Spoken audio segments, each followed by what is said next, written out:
Мен Жамбыл облысы Жаңатас қаласы Сәкен Сейфуллин атындағы орта мектептің қазақ тілі мен әдебиеті пәнінің мұғалімі.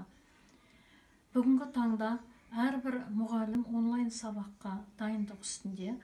Жалпы онлайн сабақ жүргізудің тәсілдері, түрлері көп. Соның бірі Hangouts бағдарламасы бойынша біз 7-ші А сыныбымен қазір байланысқа түсеміз. Сәлеметсіңдер ме, балалар?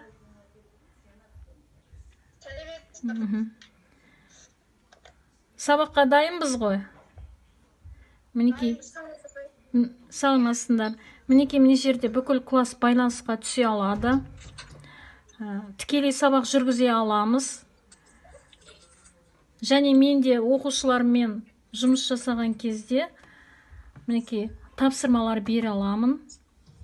Сабақ бойынша жеке тапсырмада, топтық тапсырма болсын, тапсырма бере аламын. Біз 3-ші тоқсанның бірінші тақырыбына дайынбыз деп ойлаймын. Ұласқан, кітап дәптеріңді көрсетші, дайындағыңда. Міне біз сабаққа дайынбыз. Жазылым дағдысы бойынша да, оқылым дағдысы бойынша да жұмыс жасай аламыз.